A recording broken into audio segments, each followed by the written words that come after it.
Capítulo 196. Aunque ya había pasado el cumpleaños de Luis XVI, la plaza del Palacio de Versalles permaneció en un estado temporal de código de vestimenta relajado, por lo que todavía había muchos parisinos que venían aquí a cantar, bailar, jugar o ver representaciones teatrales gratuitas. Aquí también se reunían pequeños vendedores, con la esperanza de aprovechar la última oportunidad para vender algunos artículos más. La gente conversó sobre sus experiencias de los últimos días, y las risas y las charlas animadas mantuvieron la calidez de la celebración. Los aristócratas y políticos de diversos países se vieron finalmente libres de las engorrosas actividades ceremoniales de los días anteriores y ahora tenían tiempo libre para disfrutar de verdad en París. Lugares como el parque de atracciones Eden volvieron a ver un aumento de visitantes. A las 8:40 p.m., Madame Garland llegó a su salón de música con un rostro lleno de alegría relajada, lista para comenzar el salón de música de hoy. Aprovechando la influencia del cumpleaños del rey, se había convertido en una virtuosa musical muy solicitada en el Palacio de Versalles. Su salón era ahora un lugar sagrado musical codiciado por aristócratas y celebridades. Sin cierta habilidad, uno simplemente no podía entrar por las puertas de esta sala de música. Aunque Godoy era de baja condición, tenía la ventaja de haber participado temprano en el salón y de poseer una sólida base musical. Además, con los cientos de libras que Louisa gastó para organizar su actuación, consiguió asegurarse un lugar en el salón. Algunos sirvientes encargados de arreglar los instrumentos musicales intercambiaron discretos asentimientos después de ver a la princesa heredera española entrar al salón con su guardia, luego se giraron para verificar la posición del balcón y ajustaron ligeramente la altura de la silla del guitarrista. Godoy, que iba detrás de Louisa, hizo una respetuosa reverencia a Madame Garland, intercambiaron algunas palabras amables y, a continuación, un lacayo lo condujo hasta su asiento, el lugar reservado a los artistas. Louisa, por su parte, fue escoltada hasta los asientos VIP situados enfrente y por encima. Como había demasiados aristócratas asistiendo al salón de música, Madame Garland a menudo pedía prestados sirvientes de otros lugares para ayudar, por lo que no prestó mucha atención a algunas caras desconocidas. A las 21 horas se inauguró oficialmente el salón. Madame Garland, como anfitriona, rompió con lo convencional al dar una larga conferencia sobre teoría musical justo después de dar la bienvenida a los invitados, ganándose oleadas de admiración del público. A continuación, algunos maestros de música del Palacio de Versalles compartieron algunas reflexiones sobre la teoría musical antes de pasar al segmento de interpretación de rutina. El sonido relajante de la música comenzó, era Les Bergeries de Franois Couperin, pero después del arreglo de Madame Garland, el estilo apareció más ligero y más vivo. Los intérpretes se fundieron con sus instrumentos mientras el público, embelesado, cerraba los ojos y saboreaba el momento.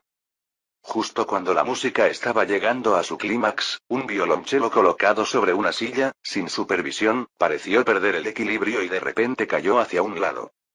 Y resultó que Godoy estaba justo debajo de la clavija del violonchelo. El violonchelo, un coloso entre los instrumentos, se alza sobre una persona alta y de casi 80 kilos de peso. Sobresaltado por la caída, Godoy se movió rápidamente hacia atrás para evitar ser golpeado. Sin que él lo supiera, la pata de su silla parecía haberse enganchado en algo y, en lugar de retroceder, se inclinó bajo su empuje. Godoy inmediatamente cayó hacia atrás. Su posición ya estaba en el borde del balcón, y cuando su cuerpo golpeó fuertemente la barandilla, se escuchó un sonido de crack. La balaustrada de madera, gruesa como el brazo de un hombre adulto, se rompió en varios pedazos como si estuviera hecha de papel bajo su impacto. Louisa observaba embelesada a su amado tocar cuando vio como el violonchelo se desplomaba, para luego ver a Godoy romper la barandilla del balcón y caer. Desde abajo se oía débilmente un estruendo apagado. El repentino accidente dejó a todos congelados en el lugar hasta que Louisa dejó escapar un grito estridente. ¡Godoy! Los músicos más cercanos se pusieron de pie rápidamente, mirando con cautela por el borde roto del balcón, solo para ver en la penumbra de la noche al guitarrista tendido inmóvil en el suelo, junto a un lacayo que retrocedía en estado de shock.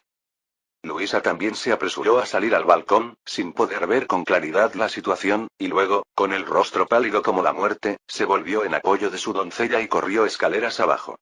Los aristócratas que participaban en el salón la siguieron inmediatamente para comprobar lo que había sucedido. En ese momento, un par de guardias, que pasaban por allí abajo, vieron que alguien había caído y rápidamente se arrodillaron junto a Godoy, gritando con urgencia. Señor. Señor, ¿cómo está? Al ver que Godoy aparentemente se había desmayado, uno de ellos miró hacia las personas que estaban en el balcón del segundo piso, apenas distinguibles en la oscuridad de la noche. Inmediatamente sacó un pequeño cuchillo y rápidamente lo cortó en la cara de Godoy. El otro, al notar el colgante en forma de crucifijo de oro que llevaba Godoy, lo sacó, lo untó descuidadamente con un poco de sangre y lo colocó cuidadosamente sobre su pecho. Cuando Luisa bajó corriendo las escaleras, frenética, con la ayuda de una antorcha que llevaba un sirviente, vio a Godoy tendido en el suelo, rodeado de numerosos fragmentos de vidrio, como si se hubiera roto una copa de vino. Los dos guardias intentaban reanimarlo con caras ansiosas mientras otro sirviente permanecía temblando cerca. Luisa se acercó con cuidado y vio más claramente esta vez que había dos heridas en la cara de Godoy, probablemente causadas por vidrios rotos, una de las cuales se extendía desde el rabillo del ojo hasta la boca, revelando una grasa de color amarillo pálido, un espectáculo que era horroroso de contemplar. El crucifijo que colgaba sobre su pecho reposaba ahí, contra el blanco de su camisa, se podía ver claramente que la figura de Jesús en el colgante estaba empapada en sangre, como si estuviera prediciendo algo. Un noble que había salido corriendo del salón, al ver esto, rápidamente hizo la señal de la cruz mientras murmuraba. Dios los bendiga. Dios los bendiga. La voz llegó a oídos de Luisa, pero la hirió como un rayo. Un pensamiento brotó de repente de su corazón. Este es un castigo, el castigo de Dios por mi infidelidad. Ella rápidamente hizo la señal de la cruz y temblando dijo. Señor, por favor perdona mis pecados, me equivoqué, perdóname. Está vivo todavía. Un noble se adelantó para tomarle el pulso a Godoy, luego se dio la vuelta y gritó en voz alta. Más de 10 minutos después, llegó el médico de la corte, ordenó a los sirvientes que levantaran con cuidado a Godoy y lo colocaran en una camilla, y lo trasladaron nuevamente al interior para administrarle ayuda. Acercándose la medianoche, el mayordomo del Palacio de Versalles llegó a la residencia del príncipe heredero de España, llamó y entró, solo para encontrar que el príncipe heredero no estaba allí, por lo que solo pudo inclinarse ante Luisa y decir. Su Alteza, el médico dice que su guardia ya no debería correr peligro de perder la vida, pero se ha roto el brazo derecho y tiene algunas laceraciones adicionales. Pero Luisa no lo miró, solo murmuró algo en voz baja con expresión tensa. Encuentra tu próxima lectura en Empire. El mayordomo continuó. Es muy lamentable que haya ocurrido este accidente. Ya he hecho una investigación exhaustiva. La balaustrada del balcón del Music Hall había sido agujereada por termitas. Debido a la posición oculta de los agujeros, pasaron desapercibidos, ya sabes, el Palacio de Versalles es muy antiguo y esos pequeños insectos siempre están destruyendo la madera. El señor Godoy chocó contra la barandilla de madera dañada por las termitas y, desgraciadamente, cayó. Justo en ese momento, había un sirviente abajo que llevaba vino a la fuente y el señor Godoy cayó sobre su bandeja, por lo que... Es decir, ¿te gustaría verlo? Al no ver ninguna reacción por parte de Luisa, solo pudo suspirar, hacer una reverencia y salir de la habitación. Por favor, no se preocupe demasiado, Su Alteza. El príncipe heredero español no se enteró de la caída de Godoy desde el balcón hasta la mañana siguiente, ya que había bebido demasiado la noche anterior. Había estado tendido sin fuerzas en el sofá con la mirada perdida, pero al escuchar la última palabra del oficial de la corte, de repente cobró vida como si recuperara su alma, agarró al funcionario por los hombros y dijo emocionado. ¿Estás hablando del guardia de la duquesa consorte, Godoy? ¿Se rompió el brazo? Tiene la cara arañada. Sí, sí, Su Alteza, por favor no se entristezca demasiado. ¿Entristecido? Antonio sintió como si la incomodidad de su resaca desapareciera en un instante, y se sintió tan ligero como si pudiera elevarse. Gracias por el recordatorio, definitivamente no estaré triste. Ja, ja. El funcionario judicial lo miró preocupado, dudando si llamar a un médico, cuando Joseph apareció a tiempo, haciéndole señas para que saliera primero. Antonio agarró a Joseph, sonriendo como un niño encantado que pesa 150 libras. Mi querido Joseph, ¿sabías que el Palacio de Versalles debe ser un lugar bendecido por Dios? Mi deseo se hizo realidad. Amo tanto este lugar, amo tanto Francia. José hizo la señal de la cruz sobre su pecho. Que Dios te bendiga, amigo mío. Antonio cogió media copa de vino que había cerca, se la echó a la boca y tiró de Joseph hacia la puerta. Vamos a ver a ese maldito bastardo. Ah, cierto, ¿dónde está ahora? José se volvió hacia Eman y le dijo. Por favor, lleve a Su Alteza a la casa del señor Godoy. Sí, Su Alteza. Mientras Antonio caminaba por el pasillo, gritaba extasiado. Me encanta el Palacio de Versalles. Me encanta este lugar. Me quedaré aquí por un tiempo. Una vez que se hubo calmado un poco, José se acercó y le susurró. Mi querido príncipe heredero, deberías regresar a Madrid lo antes posible. Ah, ¿por qué? Preguntó Antonio con una amplia sonrisa. Mientras Godoy esté todavía herido, partid inmediatamente y dejadlo en Francia, dijo José, y cuando regreséis a Madrid, informad a su majestad el rey de los recientes acontecimientos. José sabía que, aunque había ayudado a España a eliminar a un miembro del dúo desastroso, la otra, Luisa, sería difícil de someter con Antonio solo. Por ahora, solo podía confiar en que Carlos III siguiera al mando y encontrara una forma de acabar con Luisa. Creía que este rey, el más capaz de España en casi un siglo, encontraría una forma de lidiar con esta mujer. Antonio, cuyo humor había mejorado mucho y se había vuelto astuto, asintió inmediatamente al oír esto. Tienes toda la razón. Regresaré enseguida. Miró de reojo a Godoy, que gemía en la cama, y finalmente se fue con gran satisfacción. Después de ver la terrible herida que Godoy tenía en el rostro la noche anterior, Luisa no tenía deseos de mirarlo una vez más. También había comprobado personalmente que todo el incidente había sido en verdad accidental. La barandilla rota, así como el área alrededor de donde cayó Godoy, todo había sido ahuecado por termitas, listas para romperse al menor contacto, y la noche anterior, sin duda, nadie lo había tocado antes de que cayera. Ella lo único que quería ahora era abandonar el Palacio de Versalles lo más rápido posible, por lo que aceptó sin pensarlo dos veces cuando Antonio le sugirió regresar a su país. Al mediodía de ese día, el carruaje del príncipe heredero de España ya estaba preparado para partir. Antes de partir, Antonio abrazó fuertemente a José diciéndole sinceramente. Realmente me gustaría poder seguir discutiendo sobre mecánica contigo en el taller real, Joseph. Siempre serás mi mejor amigo. En efecto, en su corazón, si no fuera por su pariente José, tal vez no habría descubierto la lascivia y la vulgaridad de su esposa. En ese momento se sintió lleno de gratitud hacia José. Sí, somos los mejores amigos. Joseph asintió y le dio una palmadita firme. Antonio entonces le susurró al oído. Querido Joseph, he dejado a alguien en París. Por favor, envía a ese tal Godoy allí cuando te convenga. Aunque temía a su esposa y estaba absorto en la mecánica, seguía siendo un príncipe heredero con un poder considerable. Una vez que se calmara, ¿cómo podría dejar ir a una amante que había caído en desgracia? Joseph fingió estar algo sorprendido. ¿Estás seguro? Esto podría ser. Por favor, hazme este favor. Solo entonces José respondió de mala gana. Bueno, intentaré hacerlo lo mejor que pueda. Después de la partida del príncipe heredero español, José escribió inmediatamente una carta a Carlos III, detallando cómo Antonio había sido engañado en su propio dormitorio y también aseguró que guardaría el secreto. Entregó la carta a un mensajero, dándole instrucciones para que la entregara al rey de España un día después de la llegada de Antonio a Madrid. De este modo, un escándalo familiar se convirtió en una desgracia nacional, y Carlos III sin duda se enfureció. Los festejos por el cumpleaños de Luis XVI duraron hasta septiembre, antes de que el fervor se calmara por completo. Joseph, con un nuevo uniforme militar blanco a medida, viajó en un carruaje hasta la Academia de Policía de París para asistir a la ceremonia de ingreso de los estudiantes del segundo semestre.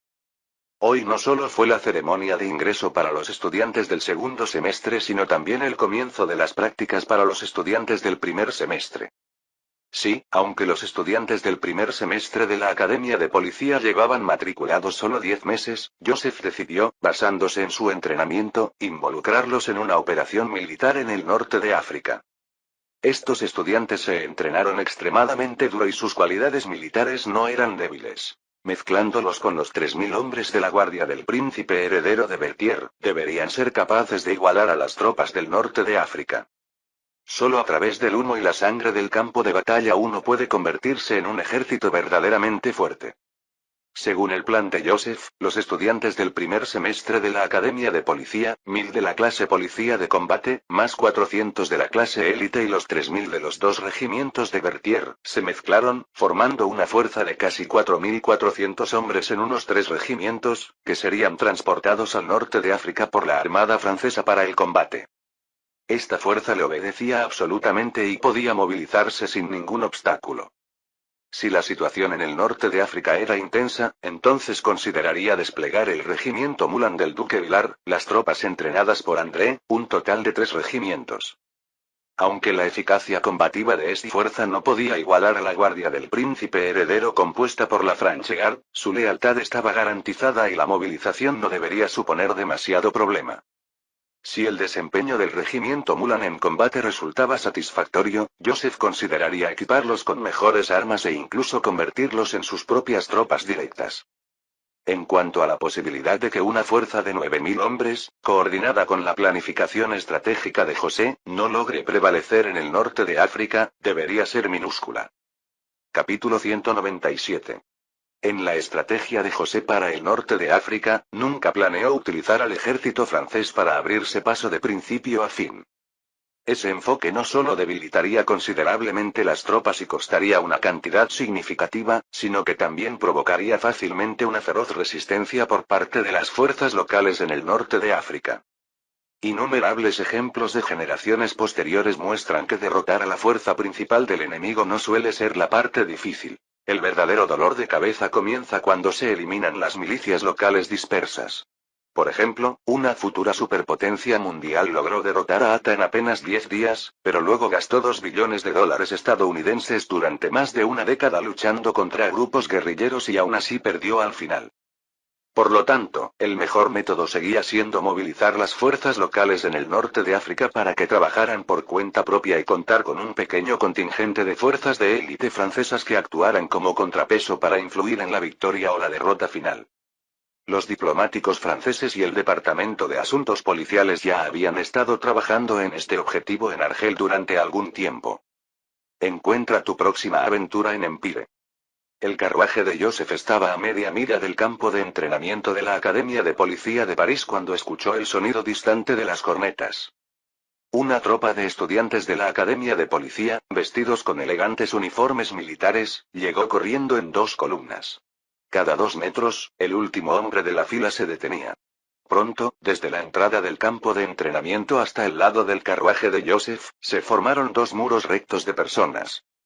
Con una fuerte orden de un oficial, ambas columnas de estudiantes de la Academia de Policía se dieron la vuelta, bajando sus rifles con las culatas casi tocando el suelo, creando un sonoro clac. El carruaje pasó entre las 2 filas de estudiantes. Joseph asintió con satisfacción a los estudiantes de la Academia de Policía que estaban a ambos lados. Solo con la formación de bienvenida se podía ver la calidad del entrenamiento de estos estudiantes. A lo largo de cientos de metros, la formación era recta y los movimientos uniformes. Esto, según los estándares europeos actuales, definitivamente se consideraba una fuerza de élite. Ya se habían organizado varios escuadrones en el campo de entrenamiento.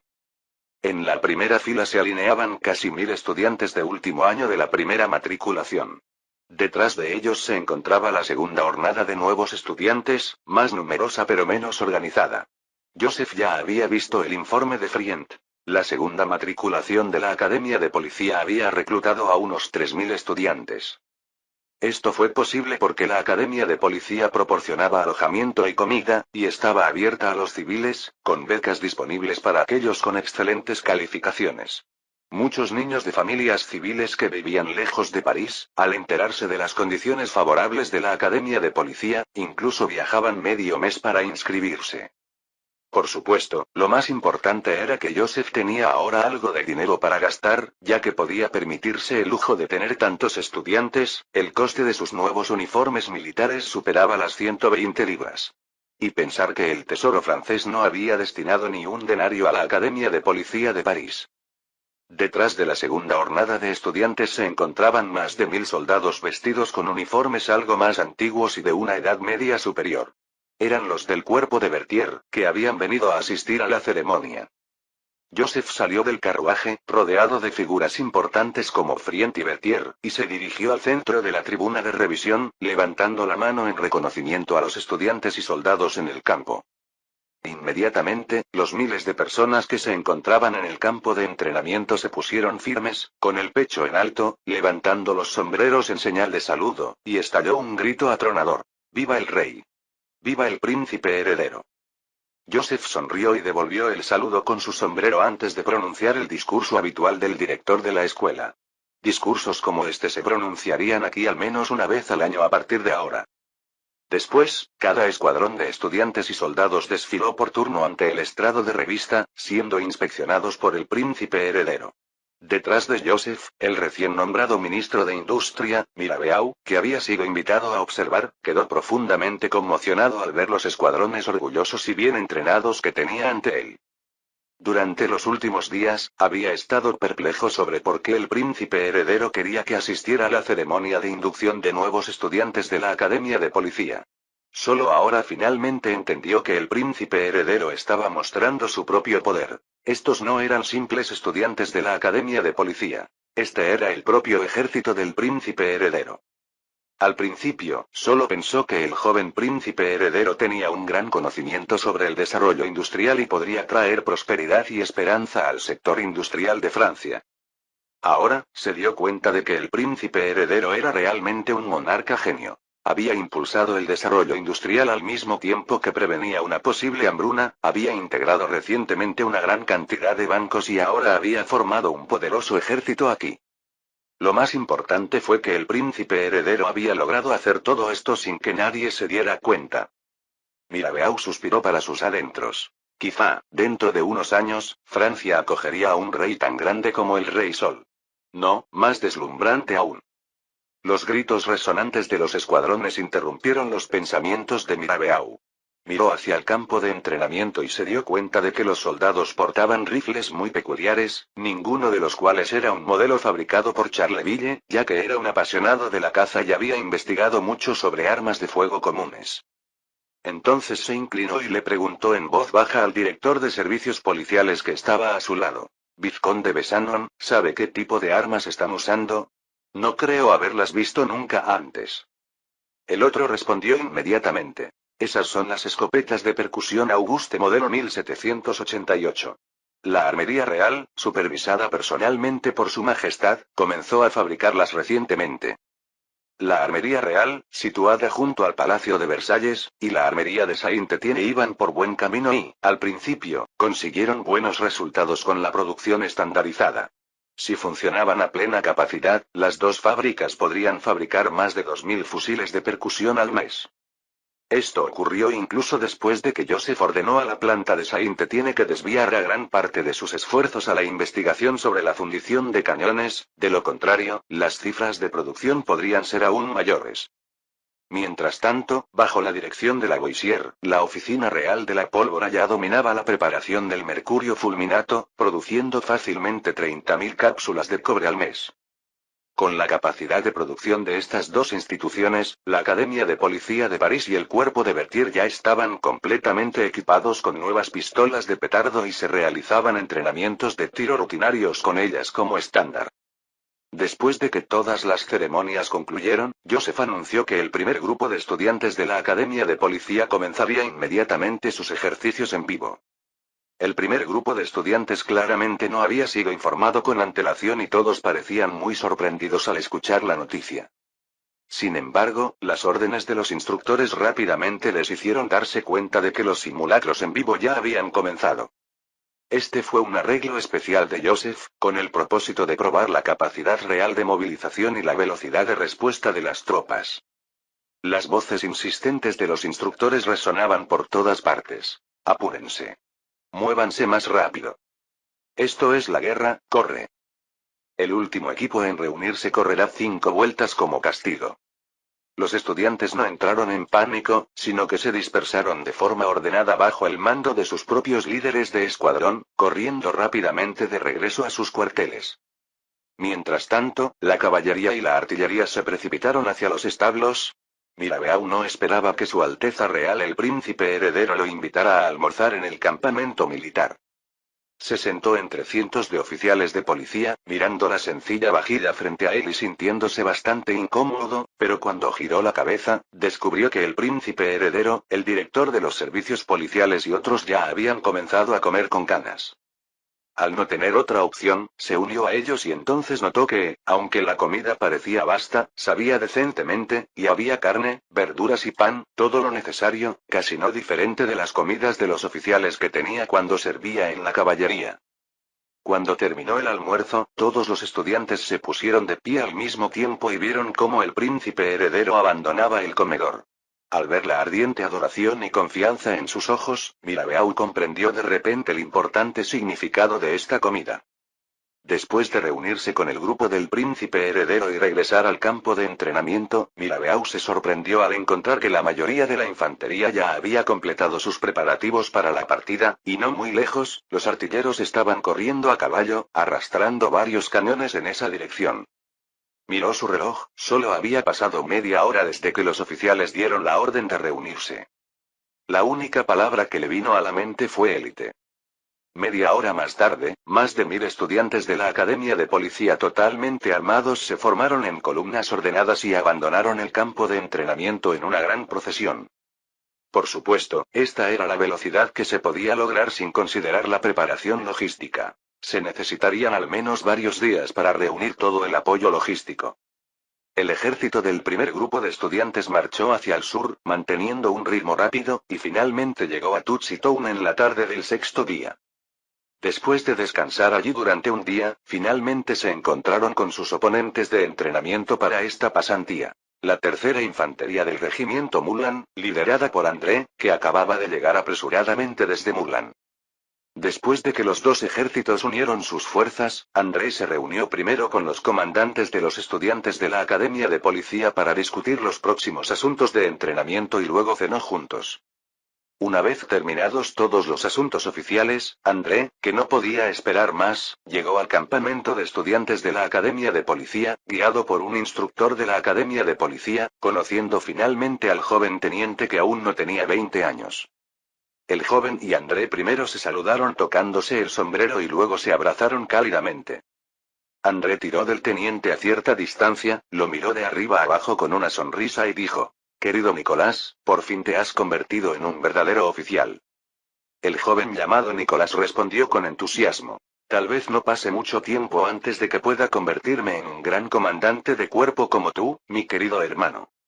«Jaja, ese día llegará. Pero por ahora, recién te graduaste, concéntrate en ganar experiencia, no pienses en nada más», dijo André, dándole una palmadita en el hombro a su hermano. «De hecho, creo que en el futuro, el más exitoso entre nosotros, Daurus, definitivamente serás tú. Has sido más inteligente que yo desde que éramos jóvenes, y sirviendo bajo el mando del príncipe heredero, seguramente ascenderás de rango mucho más rápido que yo».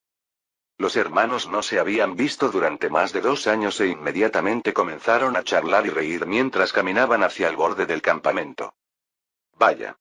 Vuestros uniformes militares son realmente magníficos. Mirad esos bordes tan bien cortados». Nicolás asintió. Se dice que Su Alteza Real el Príncipe Heredero los encargó a un famoso diseñador parisino. «Ah, todavía no has visto la ropa de invierno. Es realmente impresionante, está hecha toda de lana y, según se dice, cuesta 70 libras cada una». André miró su viejo uniforme, casi dejando que la envidia se derramara por las comisuras de su boca antes de cambiar rápidamente de tema. «Por cierto, ¿cuándo te fuiste y cómo llegaste un día antes que nosotros?» «Salimos de París el miércoles pasado. Hermano, caminamos a paso rápido todo el camino y yo estaba completamente exhausto. Ya sabes, nunca habíamos caminado tan rápido en la academia». Los ojos de André se abrieron con incredulidad. «¿Estás diciendo que solo marchaste durante 6 días? Desde París hasta Tutsi Town hay casi 40 leguas. 40 leguas son 160 kilómetros, lo que significa que los estudiantes de la Academia de Policía recorrían más de 26 kilómetros por día. Sin duda, se trataba de un ritmo notable en el siglo XVIII. Tengan en cuenta que el regimiento Mulan también partió el miércoles pasado, recorriendo menos de 30 leguas, pero les tomó un día más que a los estudiantes de la Academia de Policía. Este fue el resultado del riguroso entrenamiento físico en la Academia de Policía de París. De hecho, si no fuera por mantener la formación, aquellos estudiantes de la academia podrían fácilmente haber marchado unos 10 kilómetros más cada día con su resistencia. Nicolás asintió. Los cadetes de la academia tienen una resistencia excelente. He oído que suelen hacer ejercicios que incluyen correr una legua con mochilas. Lo intenté hace unos días y apenas pude seguir el ritmo de algunos de los más lentos. Nicolás asistió a la Academia Militar de París y, aunque trabajó muy duro y estuvo bastante en forma durante su tiempo allí, no había recibido un entrenamiento sistemático de carrera a campo traviesa y casi no podía seguir el ritmo de los estudiantes de la Academia de Policía. Al oír esto, André frunció el ceño. Si lo que dices es cierto, entonces mi cuerpo podría tener dificultades en este ejercicio. Pero inmediatamente volvió a sonreír. Afortunadamente, he traído uno de los mejores regimientos de Mulan. Incluso si no podemos superarlos en marcha, en cosas como formaciones y disparos, sin duda recuperaremos algo de terreno. Eso está por verse, respondió Nicolás con una mirada extraña. ¿Sabes cómo se entrena en la academia de policía para disparar? ¿Cómo entrenan? Antes, con las armas de chispa, se disparaban 10 tiros cada 3 días. Después de cambiar a las armas de petardo, el director de asuntos académicos dijo que para familiarizarnos más rápido con las nuevas armas, aumentamos la cantidad a 5 tiros al día. 5 tiros al día. Jadeó André.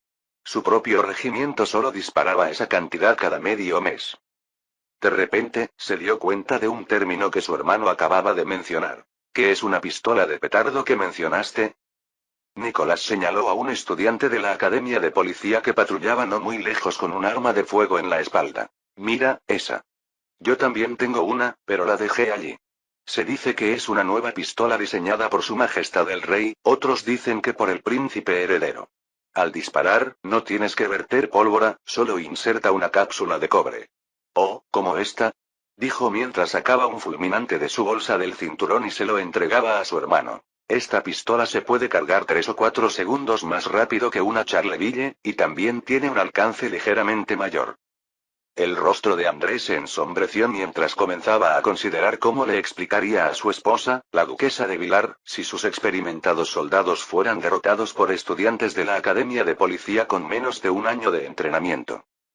A la mañana siguiente, con el sonido de un cañón, comenzó oficialmente el ejercicio conjunto entre el regimiento Mulan y la primera promoción de estudiantes de la Academia de Policía de París.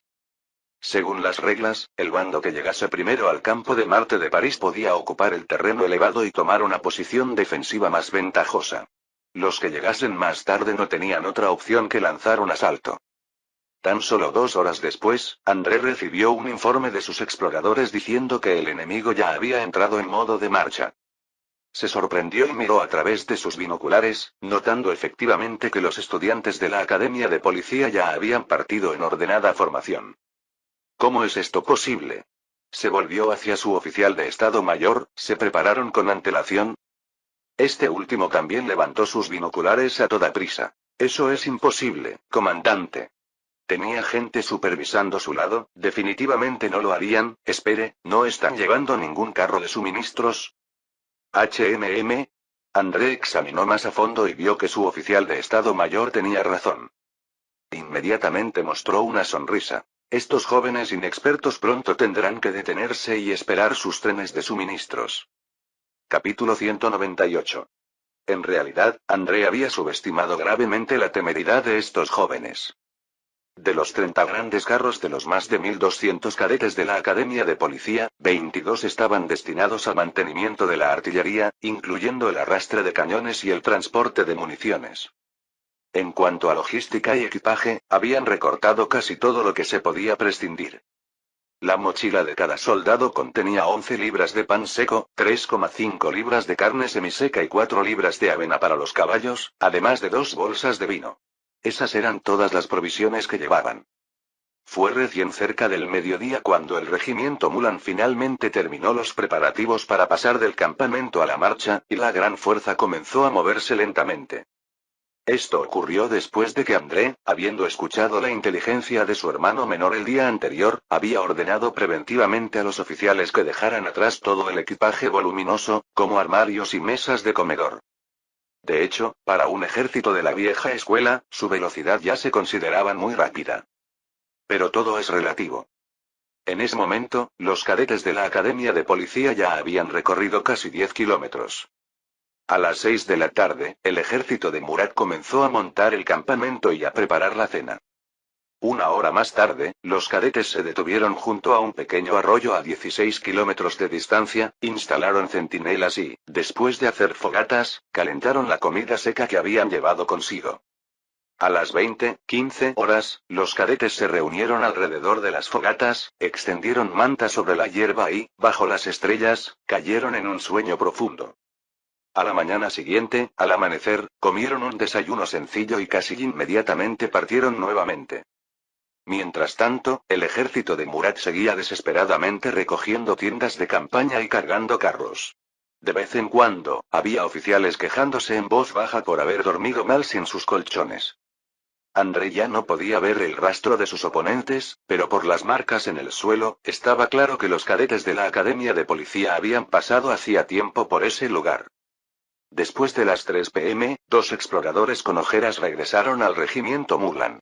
La curiosidad de André sobre cómo los cadetes estaban resolviendo su problema de provisiones lo había llevado a enviar urgentemente exploradores la noche anterior para investigar. Entonces, ¿estás diciendo que llevaban más de 15 libras de comida? André miró sorprendido a los exploradores. Con armas, municiones y ropa de cama, ¿no son casi 35 libras de peso? Así parece, señor. Son como monstruos, André chasqueó los labios, cargando tanto equipaje y aún así capaz de moverse tan rápido. Entonces inmediatamente pensó en otra pregunta. Espera, incluso si los soldados llevaban comida seca, ¿qué pasa con sus caballos? Normalmente, la gente piensa que las provisiones de un ejército consisten principalmente en comida para los humanos, pero en realidad, la mayor parte de los suministros logísticos y de equipaje son forrajes para los caballos. Los caballos de guerra consumen una gran cantidad de energía durante la guerra y no pueden pastar como los caballos de granja, lo que requeriría que comieran continuamente durante varias horas para obtener suficiente nutrición de la hierba, un lujo de tiempo que el ejército no puede permitirse. Además, es muy difícil garantizar la disponibilidad de pasto a lo largo de la marcha. Por lo tanto, los caballos de batalla del ejército dependen principalmente del transporte logístico de heno y forrajes concentrados como la avena para su sustento. Este consumo excede con creces la cantidad de alimentos que necesitan los humanos. Los soldados humanos apenas pueden sobrevivir cargando alrededor de una docena de libras de comida seca. Seguramente no se puede esperar que los caballos carguen cientos de libras de forraje, ¿verdad? Los 2 exploradores se miraron y respondieron. Señor, trajeron algo de forraje concentrado, pero principalmente alimentan a los caballos en granjas cercanas. Incluso consiguieron la mitad de la leña de los agricultores locales. Ah, y también repusieron algo de vino. Los ojos de Andrés se abrieron mientras exclamaba en voz alta. Eso es trampa. Inmediatamente llamó al oficial de orden y lo envió a alcanzar a los cadetes de la Academia de Policía, para presentar su más enérgica protesta en su nombre. Otro día después, el oficial ordenanza regresó, trayendo consigo a un instructor de la Academia de Policía. Después de conocer a André, el instructor le explicó cortésmente. Respetado teniente coronel, operamos estrictamente de acuerdo con las regulaciones de suministro estándar, no fue trampa en absoluto. André casi se rió de ira. ¿Estás diciendo que el saqueo a los agricultores locales es una regulación de suministro estándar? No, puede que te equivoques, dijo apresuradamente el instructor, nuestros oficiales de recolección pagaron por ello, incluso por encima del precio de mercado. Lo que no mencionó fue que si no fuera por una escasez generalizada de granos, las regulaciones de suministro requerirían que los soldados requisaran alimentos localmente. André hizo un gesto con la mano con desdén. Eso es trampa. Si estallara una guerra, sus tropas también se moverían sin carros de suministro, dependiendo completamente de las compras a los agricultores locales. El instructor asintió con seriedad. Eso es exactamente así. Sin embargo, a veces también cazamos animales como complemento. Ridículo. ¿Cómo pueden ser fiables esos suministros? ¿Y si no hay agricultores locales cerca? Es improbable que se dé una situación así, señor. ¿En qué lugar de Europa no se encuentra un solo pueblo que pueda requisar provisiones? Además, los soldados siempre llevan raciones de emergencia. André estaba aturdido. De hecho, incluso en lugares áridos como Suiza o el sur de Hungría, no era difícil encontrar una aldea para sustentar un ejército de varias decenas de miles de personas. De esta manera, se podía prescindir de una gran cantidad de vehículos logísticos voluminosos y propensos a los ataques, lo que hacía que el ejército fuera ágil y veloz. No es de extrañar que el despliegue y la velocidad de marcha de la Academia de Policía fueran tan rápidos. De hecho, este era el modo de logística de requisición local que José había copiado de Napoleón. Napoleón pudo conquistar Europa con gran éxito, y la mitad de su éxito podría atribuirse a este sistema logístico único. Como es bien sabido, la guerra, especialmente entre grandes potencias, depende de la logística como uno de los factores clave que determinan la victoria o la derrota. Incluso hay un dicho extremo que sostiene que la guerra es una competición de logística. Napoleón abandonó de manera innovadora la gran cantidad de carros de suministro que favorecía el ejército de la nobleza europea, prohibió a los oficiales llevar artículos de lujo voluminosos e incluso descartó las tiendas de campaña, que consumían mucho tiempo y eran incómodas de transportar. La comida y la bebida dependían completamente de los pueblos a lo largo del camino y, en caso de fuertes lluvias o nevadas, los soldados también podían utilizar las casas de los pueblos como refugio. Se podría pagar a los agricultores una compensación por los suministros usados a precios de mercado. Este método, incluso con el pago, costaría a menudo mucho menos que transportar los suministros a miles de kilómetros, mientras que la compensación para los agricultores sería mucho mayor. En cuanto a hacer la guerra en el extranjero, los gastos del ejército podrían ser aún menores. Por supuesto, este modelo suena simple, pero implementarlo todavía requiere todo un conjunto de modos operativos científicos. Por ejemplo, los funcionarios de adquisiciones necesitan tener conocimientos profesionales considerables, saber dónde encontrar suministros y cómo comunicarse con los agricultores. Antes del avance del ejército, se debe enviar a personas a avisar a los pueblos por los que pasarán para preparar suministros. Esto requiere un cálculo muy científico del consumo de suministros.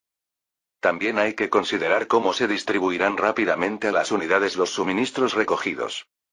Y cómo reasignar los alimentos a través de la administración local en los pueblos a los que les han requisado sus alimentos, para evitar situaciones en las que los propios agricultores no tengan suficiente para comer.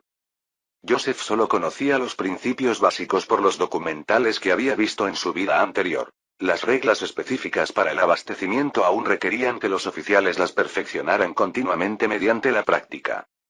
Sin embargo, este mecanismo logístico también tenía limitaciones importantes. Por ejemplo, Napoleón sufrió mucho en Rusia, que era estéril y hostil, porque dependía del abastecimiento local. Sin embargo, José, como alguien de una época posterior, naturalmente también tomaría medidas proactivas para evitar situaciones similares. André no tuvo más remedio que dejar ir a los instructores de la Academia de Policía y reunió a sus oficiales, comenzando a contemplar si también debería adoptar este modelo de logística de adquisiciones locales para su propio ejército. Esta fue una de las razones por las que Joseph hizo que el regimiento Mulan viniera a realizar ejercicios con los estudiantes de la Academia de Policía. Como era una fuerza militar en la que podía confiar, también esperaba que André pudiera aprender algunos conceptos avanzados de los estudiantes de la Academia de Policía para mejorar la eficacia de combate de sus tropas. 5 días después de salir de Tutsi Town, el regimiento de la Academia de Policía llegó a París, ocupando rápidamente el terreno elevado predeterminado para el ejercicio y luego realizó un mapeo topográfico detallado del terreno cercano. Por otra parte, André tardó 4 días más en alcanzarlo, jadeante. Lo que vio fue una posición defensiva firmemente establecida por las fuerzas enemigas. Aún así, André era un veterano experimentado en batallas y, frente a una situación extremadamente desventajosa, mantuvo la calma y reunió a sus oficiales para discutir tácticas contra el enemigo. Al amanecer del día siguiente, el cuerpo de Murat se reunió frente a las posiciones de la Academia de Policía, formando 3 líneas de infantería. Berthier, observando desde lejos, guardó su telescopio y suspiró algo arrepentido hacia Diboa que estaba a su lado. Los estudiantes perdieron la mejor oportunidad de atacar. Este último asintió. Sí, el ejército de Murat acababa de realizar una marcha forzada ayer por la tarde. Estaban en su punto más agotado. Si se hubiera lanzado un asalto entonces, muy bien podrían haber obtenido la victoria de un solo golpe. Berthier dijo. Aún no pueden soportar renunciar al terreno favorable que poseen. Aunque estos jóvenes están llenos de energía, aún les falta experiencia real de combate. Pronto, André ordenó a la infantería de primera línea que lanzara un fuerte asalto. Al mismo tiempo, 3 cañones de 6 libras del cuerpo de Murat rugieron desde una colina ligeramente más alta en el lado oeste, cubriendo la carga de la infantería. Experimente nuevas historias sobre el imperio. Sin embargo, la academia de policía estaba bien preparada y su artillería respondió al fuego de inmediato. Como los cañones de la academia estaban ubicados más arriba e incluían un cañón de 8 libras, su alcance era mayor y suprimieron rápidamente la artillería enemiga. La distancia entre la infantería de ambos bandos se redujo a 100 pasos, y la formación de la academia de policía disparó primero en ráfagas. Mantenían el terreno elevado y sus armas de petardo tenían mayor alcance, por lo que dar el primer disparo no era un problema. Los soldados de ambos bandos utilizaron munición hecha de pino, que se desintegraron con el impacto de la pólvora y no causaron ningún daño, pero los penetrantes sonidos explosivos y el cielo lleno de humo aún hicieron que la adrenalina de todos los soldados se disparara como si estuvieran en un campo de batalla real. Después de seguir avanzando, el cuerpo de Murat también comenzó a devolver el fuego. Los disparos se hicieron más intensos y una persona tras otra fue declarada muerta en combate y abandonó el campo de batalla. Lo que sorprendió mucho a André fue que las habilidades de tiro de los jóvenes estudiantes de la academia de policía no eran peores que las de sus veteranos y, con la ayuda de la pistola de petardo, su velocidad de disparo era consistentemente 2 tiempos más rápida que la de su lado. Como el cuerpo de Murat continuó perdiendo hombres, los oficiales al mando de la línea del frente finalmente no pudieron resistir y emitieron la orden de retirada. En las posiciones de la Academia de Policía se izó inmediatamente una bandera azul con el emblema del príncipe heredero. Entonces los tamborileros y abanderados de cada compañía avanzaron 3 pasos y comenzó el sonido urgente de los tambores de ataque. La infantería de los estudiantes de la Academia Militar avanzó inmediatamente. La velocidad de desintegración del ejército de Mulan se aceleró y en poco tiempo su segunda línea defensiva quedó expuesta al adversario. Los estudiantes de la academia cambiaron rápidamente la formación. La primera línea de infantería se transformó en columnas y la segunda línea asumió la tarea de disparar frontalmente. Cuando varios escuadrones de infantería cargaron a 20 pasos del ejército de Mulan, este ya no pudo resistir y comenzó a huir en desorden. El redoble de los tambores en el lado de la academia también se aceleró, y la segunda línea de infantería, lanzando un grito de guerra, caló las bayonetas y cargó contra el enemigo. La última línea de infantería del ejército de Mulan había comenzado a retirarse temprano y ya se había retirado a las tierras bajas debajo del terreno elevado. Apenas unos minutos después, 7 compañías de estudiantes de la academia los alcanzaron. Curiosamente, el ejército de Mulan no parecía entrar en pánico, sino que, liderado por sus oficiales, derrotó a los soldados en ambos lados, mientras la última línea de infantería lanzaba un fuego feroz. Mientras tanto, 3 cañones aparecieron en el flanco del ejército de Mulan, comenzando a bombardear a los estudiantes de la academia que se acercaban. Claramente, estos cañones solo habían fingido su incapacidad para resistir la potencia de fuego del enemigo y se habían movido sigilosamente a esta posición. André sonrió y le dirigió una mirada cómplice al oficial ordenanza. Este último corrió inmediatamente hacia el abanderado y le transmitió en voz alta las órdenes. Minutos después, un escuadrón de caballería del ejército Mulan emergió de detrás de los montículos en el lado este del campo de batalla, cortando directamente la línea de infantería de los estudiantes de la academia que los había perseguido demasiado profundamente. Las 2 primeras líneas de infantería del ejército de Mulan, que se habían derrumbado, se reorganizaron rápidamente y se acercaron desde ambos lados. Fue entonces cuando los instructores de la academia se dieron cuenta de que se trataba de una trampa para atraer al enemigo hacia las profundidades. Al ver que un gran grupo de infantería estaba a punto de ser rodeado, inmediatamente enviaron a las reservas y a la caballería al campo de batalla, preparándose para utilizar el combate cuerpo a cuerpo para rescatar a la infantería. Una vez que estalló el tumulto, a los jueces del ejercicio les resultó muy difícil realizar evaluaciones efectivas de las bajas. Finalmente, el coronel Berthier, preocupado por el riesgo de accidentes durante el combate cuerpo a cuerpo, detuvo la escaramuza entre ambos bandos después de media hora. Para entonces, el cuerpo de Murat había perdido más de 200 hombres. Aunque los estudiantes de la academia habían sido superados en maniobras, su enfrentamiento previo con los disparos les había resultado ventajoso y, como su valentía en el combate cuerpo a cuerpo no les permitió ceder ni un centímetro ante el enemigo, sus bajas fueron en realidad ligeramente menores. Después de un día de descanso, el cuerpo de Berthier llegó también para sumarse a los ejercicios. Los ejercicios prácticos, ahora con 3 grupos, se desarrollaron con vigor y continuarían hasta finales de mes. En la Oficina de Planificación Industrial. Joseph miró el informe del ejercicio práctico enviado por Berthier y otros, y asintió con una sonrisa. Los logros militares de los cadetes son realmente encomiables, pero aún necesitan más experiencia en combate. Luego se volvió hacia Friend y dijo: a los estudiantes que tuvieron un desempeño sobresaliente en los ejercicios, se les puede permitir graduarse anticipadamente y unirse al ejército de Berthier, asumiendo el papel de oficiales subalternos. Sí, Alteza. El coronel Berthier y yo también creemos que algunos de ellos no son en absoluto inferiores a los oficiales de la nobleza, respondió el otro. Mientras hablaban, Eman llamó a la puerta y entró. Hizo una reverencia a José y le dijo: Alteza, acabamos de recibir noticias de Marsella. El rey de España le ha enviado 3 barcos cargados de grano. Atracaron en el puerto hace 10 días. Capítulo 199. Posteriormente, Eman presentó el informe enviado por los funcionarios de Marsella. Joseph desplegó el informe y, tras leer unas pocas líneas, sus cejas se levantaron involuntariamente. El informe decía que el rey de España había enviado un total de 1,8 millones de libras de grano, y que su calidad era bastante buena. Debes saber que, aunque la sequía tuvo un impacto menor en España, igualmente tuvo su efecto. Que Carlos III haya exprimido una cantidad tan grande de grano para regalarlo demostró una enorme sinceridad. 2 días después, un enviado especial de Carlos III llegó a París, visitando primero a Luis XVI y a la reina, y luego buscando apresuradamente a José. Después del intercambio de formalidades de rutina, el enviado pidió a José que despidiera a los demás antes de sacar una carta personal de Carlos III, que le entregó con gran respeto. Su Alteza Real, el príncipe heredero, Su Majestad el Rey le agradece sinceramente en su nombre, dijo el enviado, con expresión un tanto incómoda.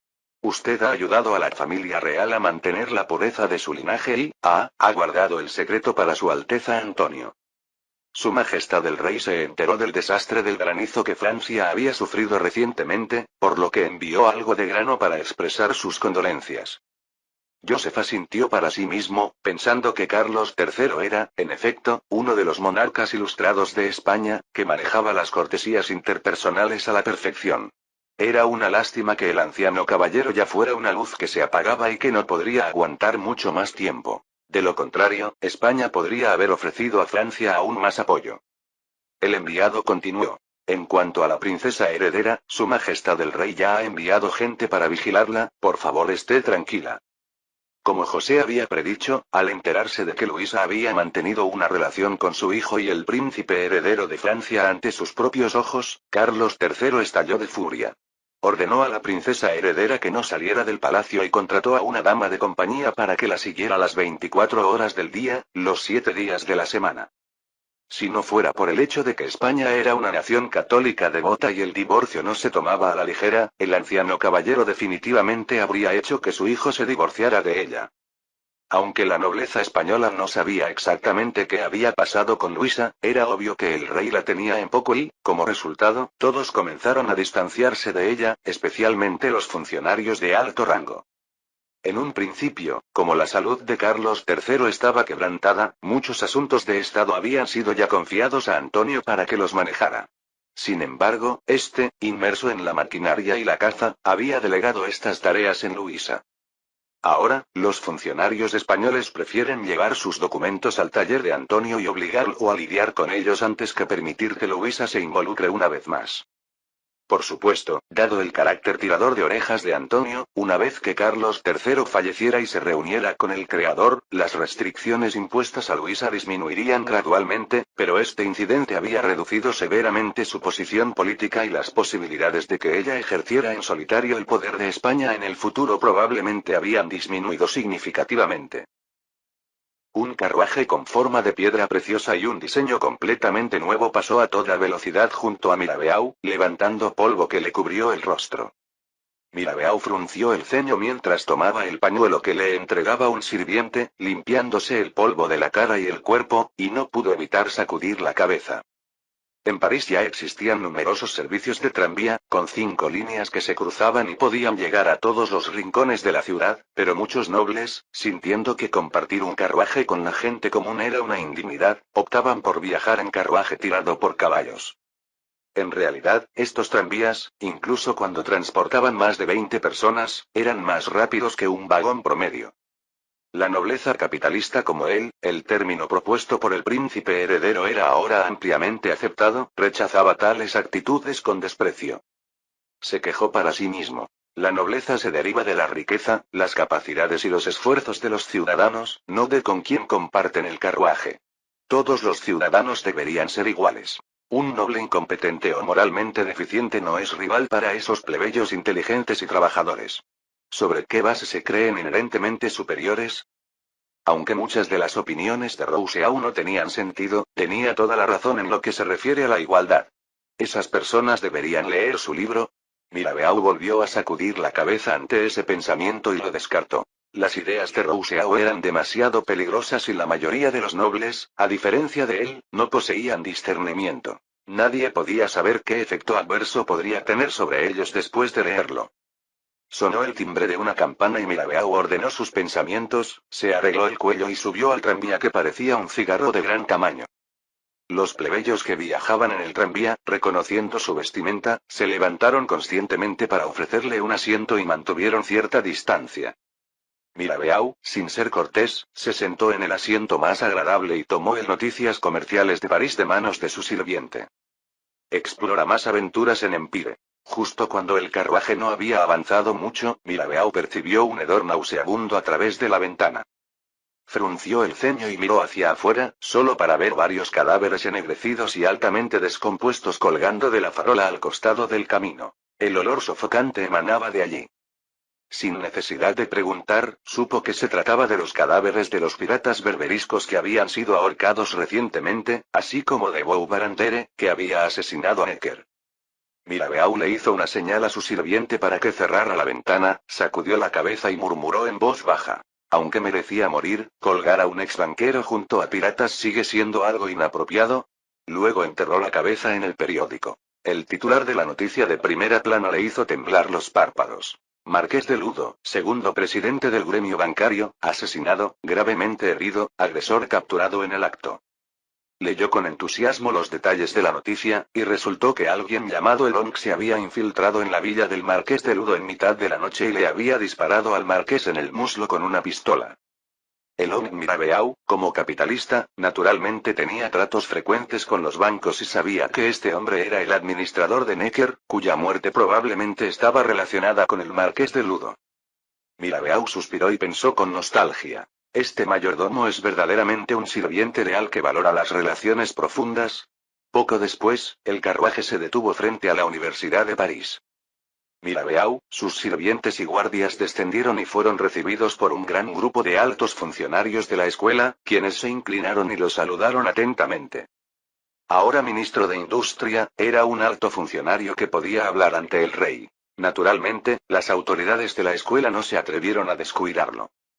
Como estrellas girando alrededor de la luna, el grupo escoltó a Mirabeau hasta el edificio principal grabado con la palabra Sorbonne, donde había cintas de colores por todas partes, las bandas tocaban al unísono y el cartel de madera en la entrada tenía letras doradas en relieve. La conferencia de publicación de normas de medición del Comité de Normas francés.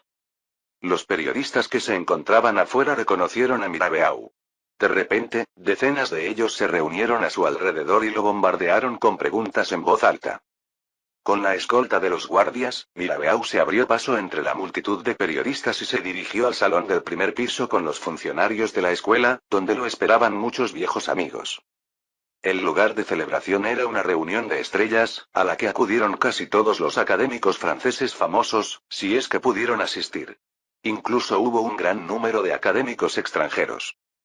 Con Mirabeau a la cabeza, también habían llegado todos los funcionarios gubernamentales relacionados con el sector industrial, junto con gente del Ayuntamiento de París, llenando la gran sala con tanta gente que apenas había espacio para moverse.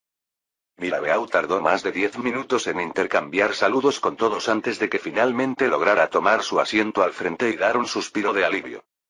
Miró su reloj. Faltaba un poco para que comenzara la conferencia.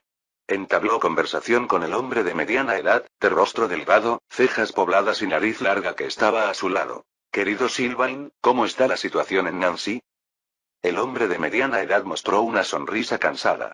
Mira, asignarme un puesto tan alto realmente me ha puesto en una situación difícil. He estado ocupado durante más de 2 meses y solo se ha terminado un tercio de la vía hacia el área minera en Nancy. Estoy completamente exhausto. La buena noticia es que se ha descubierto una gran mina de carbón en el lado occidental de la mina y la veta de carbón es bastante superficial. Actualmente, la producción diaria de carbón es de decenas de miles de libras y sigue en expansión. Lo habéis hecho muy bien, en verdad, elogió Mirabeau. Esa zona es bastante remota y los fondos son escasos. Tender las vías ciertamente no es una tarea fácil. Este erudito llamado Jean-Sylvain Bailly era el actual asistente del ministro de Industria de Francia. Cuando Mirabeau lo recomendó, temió que hubiera resistencia, pero el príncipe heredero pareció apreciarlo y aceptó de inmediato. Joseph seguramente recordaba a Bailly, un peso pesado del partido Feuillants con habilidades administrativas decentes y que, como científico, era bastante adecuado para el puesto industrial. Bailly continuó. Intentaré acelerar el proceso. Tal vez podría asignarme más técnicos británicos. Debo admitir que colocan las vías con una rapidez notable. Una vez que se termine este ferrocarril, la producción de la United Steam Engine Company se disparará. Ese ingeniero británico siempre se queja conmigo de la falta de arrabio, mientras que la zona de la mina está llena de mineral de hierro.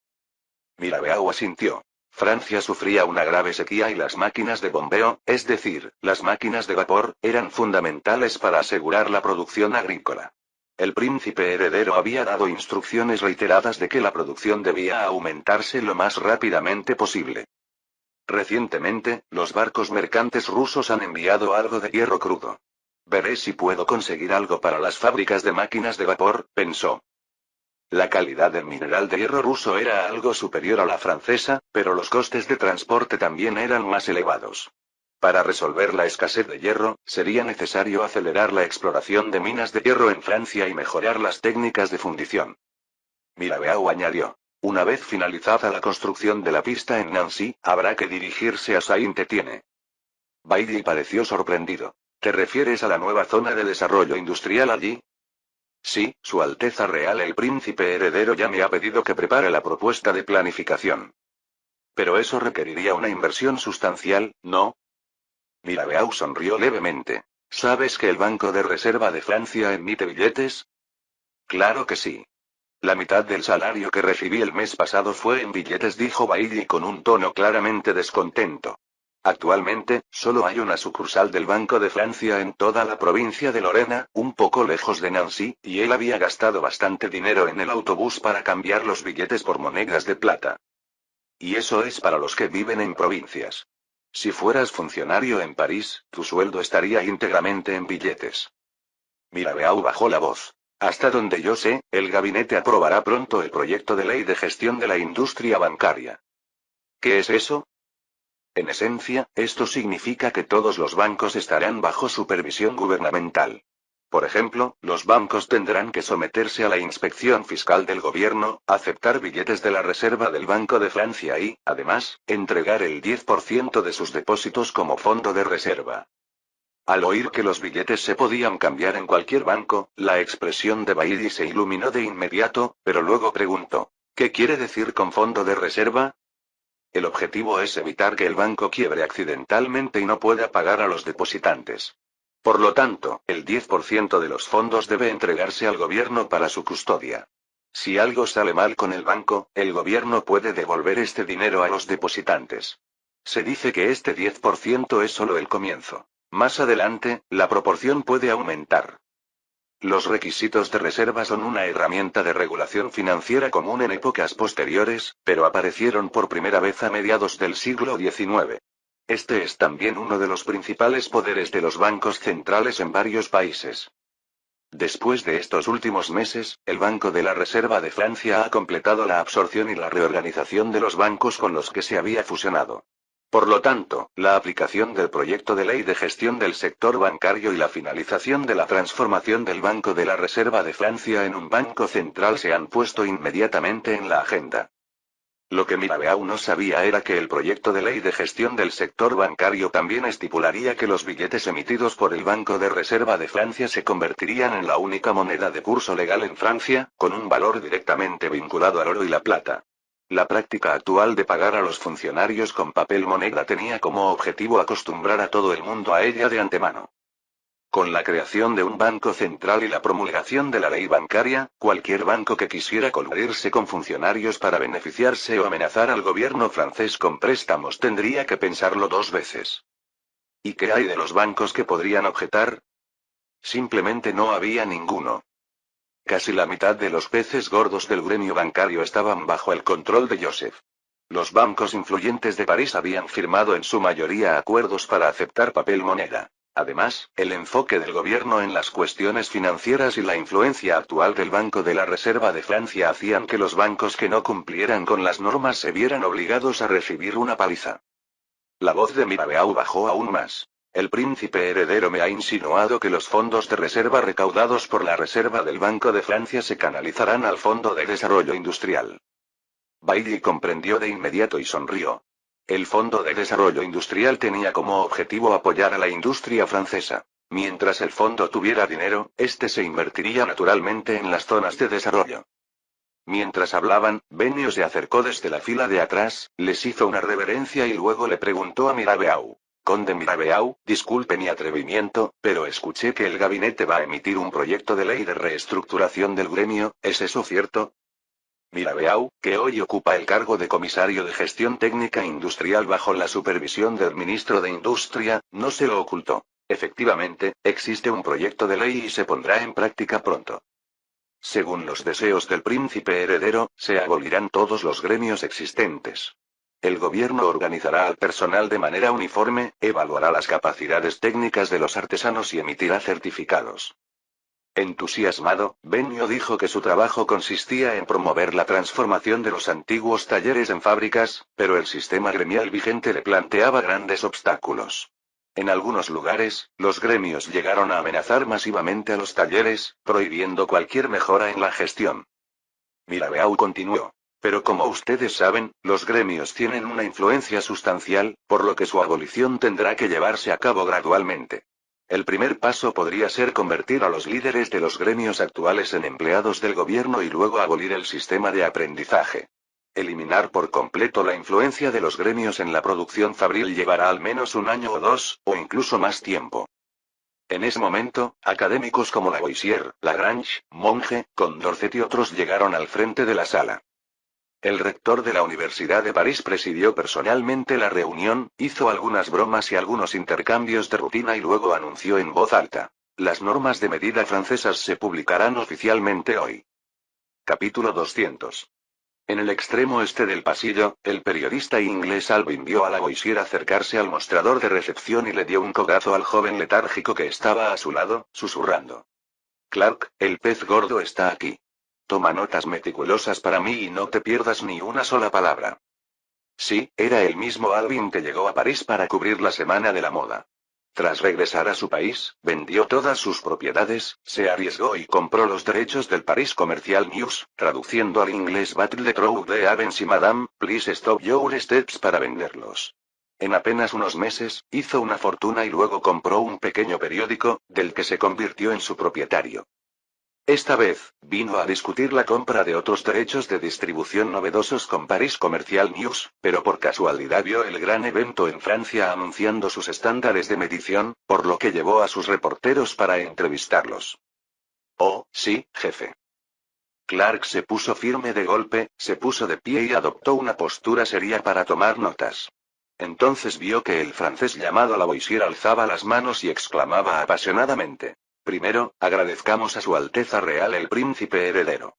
¿Fue él quien promovió fervientemente la estandarización del sistema de medición de Francia? Clark garabateó estas palabras casualmente en su cuaderno, pero sentía desdén por dentro. Estas personas realmente sabían cómo adularlos a la familia real. Miró alrededor del salón grandiosamente decorado, murmurando en inglés en voz baja. Los franceses son realmente extravagantes y hacen tanto alboroto simplemente por anunciar unas pocas unidades de medida. Alvin lo miró fijamente y dijo en voz baja. Dejen de lado su lamentable ignorancia. Esto es algo más que unas cuantas unidades de medida. Es una gran empresa de civilización científica. En el escenario, Lavoisier hizo que un asistente empujara hacia adelante una vitrina de cristal que contenía una varilla de cobre y anunció con entusiasmo. Señoras y señores, observen que este es el prototipo físico de la unidad de longitud metro. Su definición es una 10.000.000ª parte de la distancia desde el Ecuador hasta el Polo Norte a lo largo del meridiano que pasa por París. Clark escribió diligentemente, todavía refunfuñando para sí mismo. Sí, con esto los señores franceses encontrarán mucho más cómodo recaudar impuestos. Se acabaron las conversiones entre unidades diferentes. Después de que Lavoisier terminó de hablar, en medio de un estruendoso aplauso desde abajo, Alvin le explicó pacientemente a su subordinado. ¿Sabes por qué hicieron la definición de unidad tan complicada? Esto, Clark se rascó la cabeza, para demostrar lo poderosos que son. Alvin lo interrumpió. Esta definición permite obtener exactamente los mismos resultados en cualquier parte del mundo, lo que significa que, ya sean británicos, franceses o norteamericanos, incluso separados por decenas de miles de kilómetros, pueden utilizar las mismas unidades de medida y cálculos. ¿Entiendes lo que esto significa? Significa que todas las teorías científicas del mundo pueden describirse en el mismo lenguaje técnico y, a partir de ahora, la ciencia y la tecnología de la humanidad avanzarán hacia la perfección y la unidad. Como idealista, Alvin se centró en cuestiones como la ciencia mundial, pero, de hecho, la importancia de la medición estándar para el desarrollo de la industria y el comercio nacionales era aún más crucial. Por ejemplo, las cestas hechas en el norte de Francia no podían venderse en el sur porque los sureños querían llenarlas con 3 muits de grano, pero las cestas del norte solo podían contener una cantidad precisa de onzas. En Francia, en aquella época, existían más de 800 medidas de uso común y, si se contaban las menos utilizadas, había decenas de miles más. Esto dio lugar a restricciones adicionales a la circulación de mercancías entre regiones. Peor aún era la situación en la producción industrial. Y ni hablar de la situación entre dos ciudades. Ni siquiera los talleres separados por una sola calle podían intercambiar sus tornillos. ¿Cómo podían hablar de construir una cadena industrial? Un sistema unificado de medición fue la base para desbloquear las arterias del comercio y la industria. Los ojos de Clark se abrieron cuando las palabras de su jefe le aclararon por qué los franceses le daban tanta importancia a esta medida estandarizada. De repente, Lavoisier hizo que alguien trajera un peso de platino puro cubierto por una vitrina de cristal y lo proclamó en voz alta como el prototipo físico de la unidad de masa. ¿El kilogramo? Una semana después, casi todos los periódicos europeos informaban sobre las normas de medida establecidas por la Comisión de Normas francesa. Las comunidades académicas de todos los países estaban muy conmocionadas. Los gobiernos estaban en una acalorada disputa sobre si apoyar las unidades de medida francesas o crear su propio conjunto de normas. Lo que los países europeos no notaron en ese momento fue que, desde la Semana de la Moda de París a principios de año, hasta la celebración del cumpleaños de Luis XVI y el anuncio de los estándares de moda, Francia había dominado constantemente el centro de los temas de noticias internacionales. Costa de Berbería. 2 buques mercantes armados británicos, escoltados por 2 barcos de escolta, navegaban a media asta hacia Mitidja en Argel. Desde el castillo de proa del barco de escolta Robinson, el duque de Leeds observó a través de su telescopio la costa gris amarillenta e iluminada por el sol en la distancia. Allí se alzaba una fortaleza. En ese momento, estaba llena de figuras atareadas que se movían sin parar. Sabía que los ingenieros británicos estaban ordenando a los obreros reforzar la batería de artillería. A medida que se acercaban, el duque de Leeds pudo ver claramente que la batería de artillería estaba casi completa. Cientos de esclavos argelinos atados a gruesos cables estaban transportando un camión británico de 24 libras hasta la fortaleza. Me encantaría ver las caras de asombro de los franceses cuando de repente sean bombardeados por estos cañones pesados. Se rió entre dientes, retrajo su telescopio y le dijo a Stuart, el nuevo cónsul británico en Argel, que estaba a su lado. Los franceses utilizaron el pretexto de luchar contra los piratas para establecerse en el norte de África, una maniobra realmente astuta. Rusia incluso nos ha enviado múltiples solicitudes de información, afirmando que las acciones de Francia también ayudan a proteger el comercio marítimo ruso. Stuart asintió con una sonrisa. De hecho, su gracia, los franceses simplemente olvidan nuestras estrechas relaciones comerciales con el Imperio Otomano.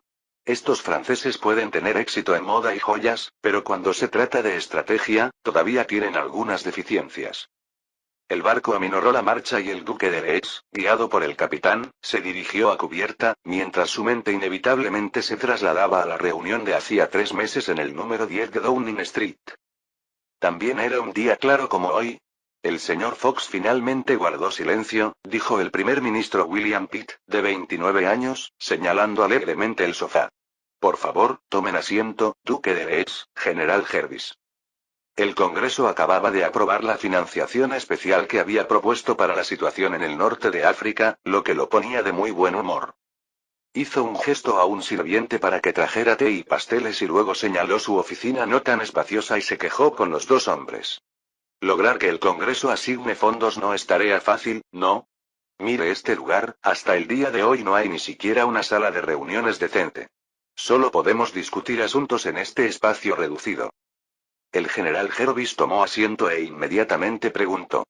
Señor Pitt, el informe que ha presentado al Congreso esta mañana sobre el aumento de los precios de los cereales, ¿tiene algo que ver con los franceses? No he oído nada al respecto. Pitt sonrió. Para ser precisos, es muy probable. Esas personas son bastante astutas y no han dejado demasiadas pistas.